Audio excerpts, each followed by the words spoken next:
Good morning, everyone. I am Marcho C. Batindaan, and now I'm going to discuss about the Filipino positive values. So to start, as Filipinos, we have many positive values that our parents and ancestors have instilled in our hearts and minds, and that we still carry it with us even up to these days. So na naman na siya ang positive values. Positive values refers to good beliefs and principles that guides our human behavior and decision making as an individual. Now, without further ado, let me introduce to you 14 Filipino positive values. Let's start with hospitability.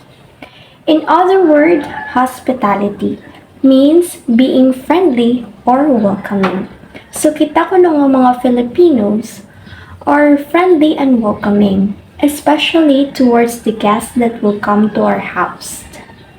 If you could observe, kita no, especially our parents, they would really put in some effort if there is an expected guest that will come to our house. Like, what kinds of effort? They would dress presentably, inang ipagawas nila ang aton mga nindot nga mga plato, mga baso, no? Mga aton mga gamit nga mga tinaguan. And also, they would prepare some snacks and foods to make them feel welcome.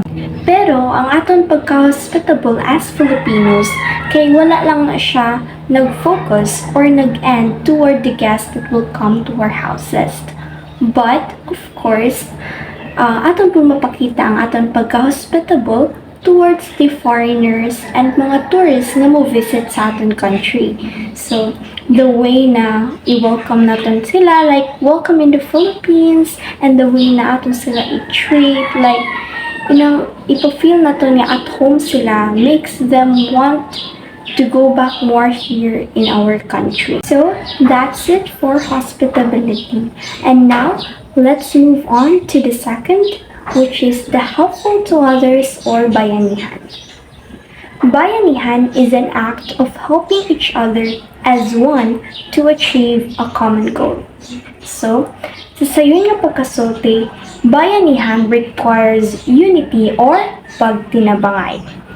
So, personally, when I picture out bayanihan, kay amo to siya ang a group of men o group of people na nag-gather together to move a house from one place to another, which is gitawag sa aton nga lipat bahay. But bayanihan doesn't just limit to that.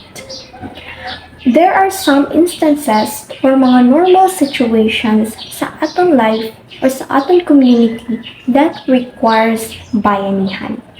If we look back on last year, year 2025, atong lapit na ang Christmas season, kaya we have faced a lot of circumstances, a lot of calamities like typhoons, earthquakes, and ara pa pud sa mga fellow Filipinos naton nga nasunog ang ilabiyay ato nga mga time.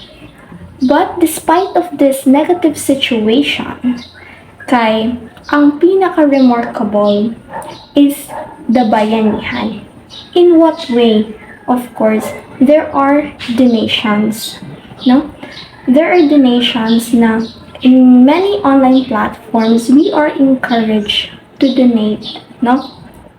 As much as what we can give, like clothing, water, no, mga foods, and even money, no? Na as much as makahatag ka lang, no?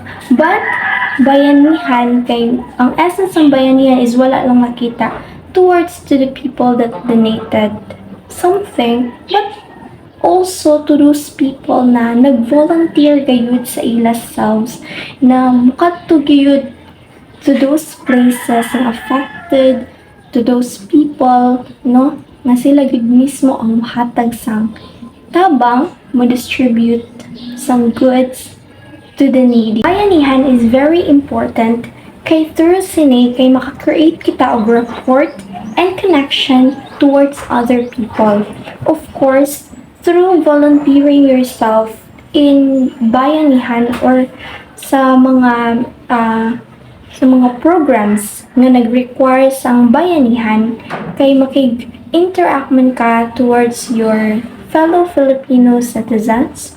So mas makuan ang inyo, mas malig-on ang inyong relationship towards one another.